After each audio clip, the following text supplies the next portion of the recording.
Alright, so welcome back to Parker Automotive. Welcome to Parker Automotive. This is that '04 Nissan Maxima with a 3.5 motor in it. It's in, the car's running good and all that stuff, getting check engine lights. It had a VIAS sensor, which is like a variable timing. It's for, what this sensor does is when you give the vehicle vacuum, it actually actuates and it causes the intake manifold air runner, which is right here. It's got little flaps on the inside, the intake manifold, and when you're at high RPMs, it opens up so you get more pressure or vacuum inside the intake manifold, which makes it run better. Anyway, this is getting a NOx sensor code, which is up underneath the intake manifold, which, really I guess I should have changed it at the time, but no, that's the problem with buying a salvage motor.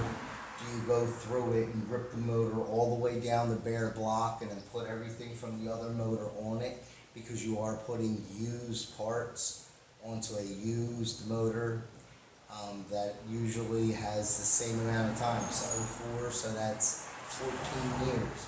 Anyway, so we get it straight. It's going to be hard to kind of notice it, but anyway, I'll try my best. My meter went bad. Now, on these vehicles, because the NOx sensor itself is up underneath, sometimes it's hard to get there. So on these, they actually give you a pigtail, a harness, which I saved the one from the old one so I can kind of show it. Let me just look in this camera. Alright, so we can kind of see it.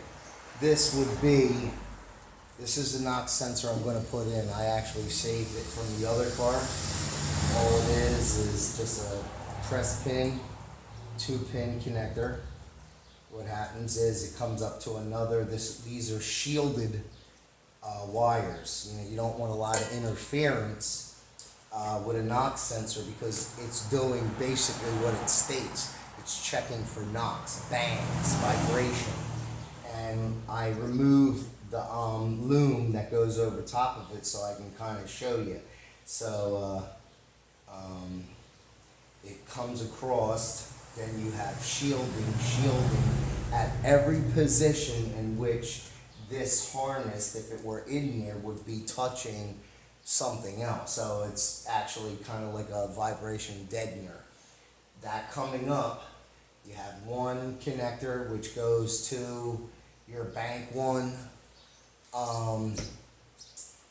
cam position sensor, which is, there's bank 1, bank 2. Bank 1 will be with cylinder 1, which is the rear bank on this one. The front bank is bank 2 because it's cylinder number 2. It's delegated through the cylinder, through the spark timer. This is the connector which goes on to the cam position sensor, and then it comes up to another connector which then connects into the the engine harness itself. That's basically, so if you do have to you have to remove the engine harness or the motor for whatever service, like on these, to do a timing chain, you pull the motor out. Well, then you wouldn't have to remove the intake manifold, because you could just disconnect this, and you can also disconnect the rear injectors and coils and leave them all attached, so you can just remove just the harness, so it's easy access to pull it out. That being said, I'm going to give you kind of a demonstration, because you're not going to be able to see down there. I won't be able to show you the correct way by myself. But if you were going to do a connection, you never want to bite into a wire, especially a wire that is shielded, because even if you tape it or you put liquid tape on there to kind of help it, you could lose it, and you also thin out the wire, which then builds more resistance, which can give you false information. So the best way to do it, these are actually hem tees for like seamstress that you can use paper clips too. Paper clips are a little bit thicker. These are perfect thickness. They don't widen anything. And what you're going to do is stick it into the back of the connector, the pigtail, the connector, which goes into the harness connection. You put them on either side. And what we're going to do is we're actually going to check for resistance on this knock sensor to see if it's working correctly. Now this is I can't find no good. Oh, I'm sorry. I didn't want the thing. no, that's cool.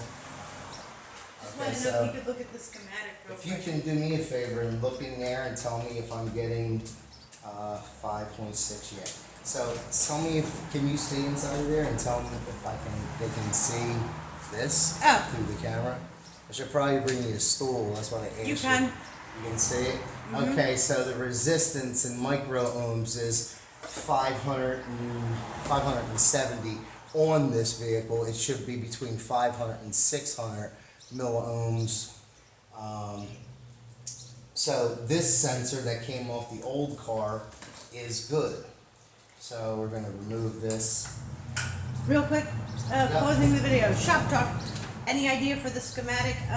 Yes. Can't find with a fuel tank in it, but it's like around here. So Right. So does it look like it might be this a bunch of different connectors, man. It's just kind of hard. It's the one, I think it's this one right here.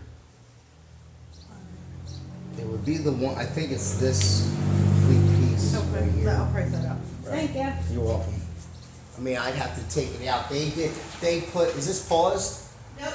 All right, well, just give me 1 moment. Okay, so I looked up underneath there. Somebody jacked it all up. They took it out and put a new gas tank in or fuel pump in there. And I they probably believe. messed up the line. Right, and they probably messed up the line. So, okay. And what happened was, this is actually my Snap-on scanner for my Veris. But, and it's a shame, I wish I could show you, but right now, I can check using this one, like you see, I can check using my meter. Do I want to calibrate it? No, but I'll calibrate it later. So right now, I'm not connected, so it's an open. So, I got it off, I'm just gonna, for poops and giggles, as they say, I'm just gonna check and see what type of ohms I have on here. So,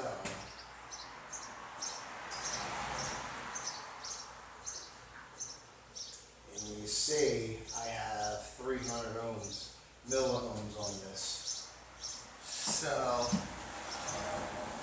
this knock sensor is bad.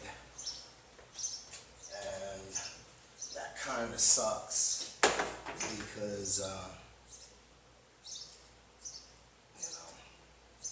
technically I'm not responsible for it.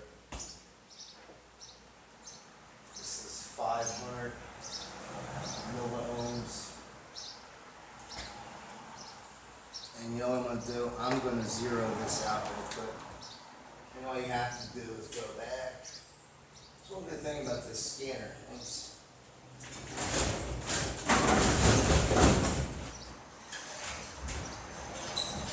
I wish you could see in there. I don't have one. So we're going to do a resistance test. I'm going to check it. So it's at kiloohms or mega ohms. It's the same basically, just add on. We want to calibrate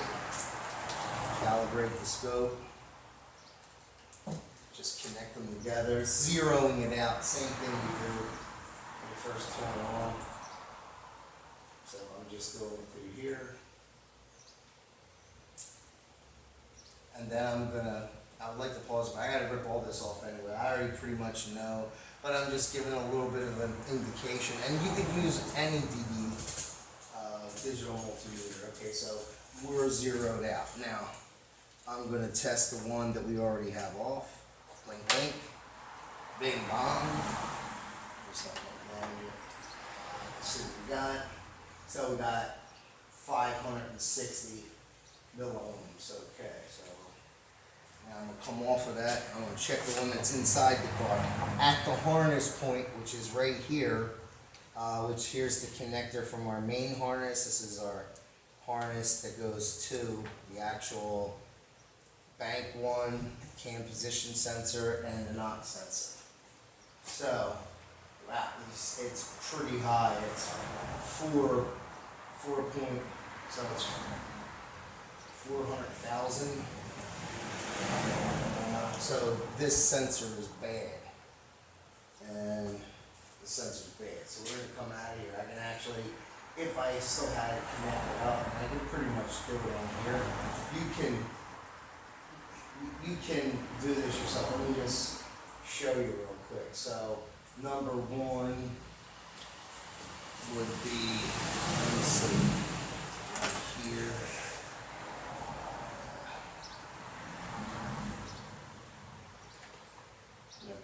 So number one is my thicker, they're both brown.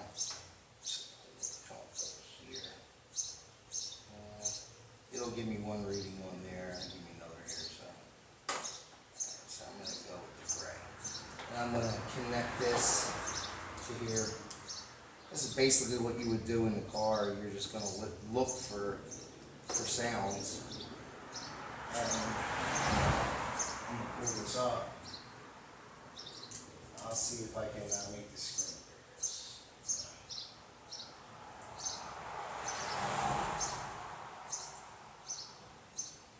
What am I doing, man?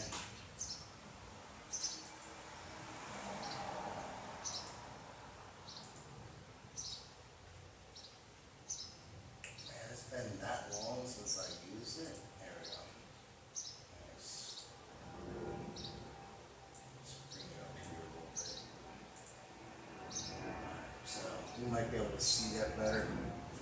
And you see my line right here is at 0, no noise, no movement. He's a little trusty. And then you see the motion we're getting on there. I'm gonna, okay, let me see if I can, if it's gotta be zoomed in, maybe. Ugh, here we go. I get somebody pulling up on my curb. No, it's gonna be too, you can, I know somebody out there knows how to zoom it in, so we're gonna go there.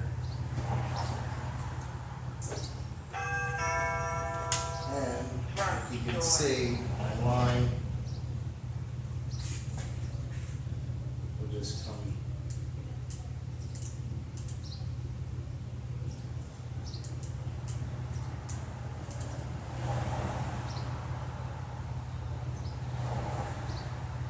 So it's a little bit bigger.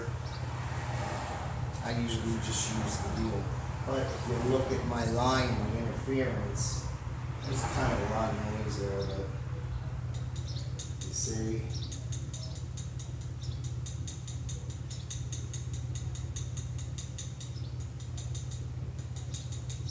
You see that? Boom. And this one really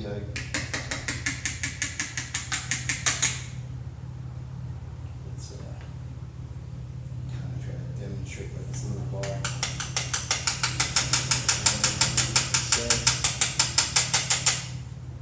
And that's the one that's off the car. Now I'm going to, since we're still connected down here, I'm going to keep that up. And I'm collecting a lot of noise. Let me, because it's hard to see. Let's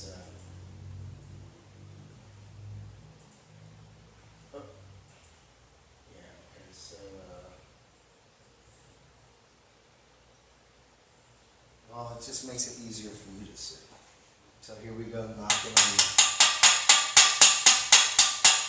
I'm not getting nothing whatsoever.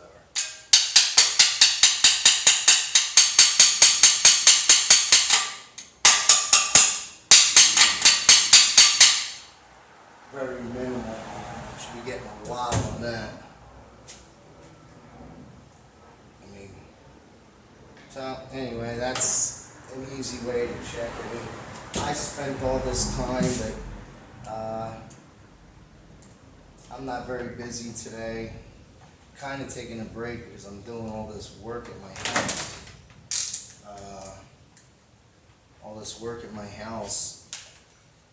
And I'm tired. So anyway, there we go. I'm gonna turn this off. That's gonna be knock sensor testing. And then I'm gonna pull all this off and do a video on that. Thank you for watching Parker Automotive. God bless you and God bless America. Stay safe.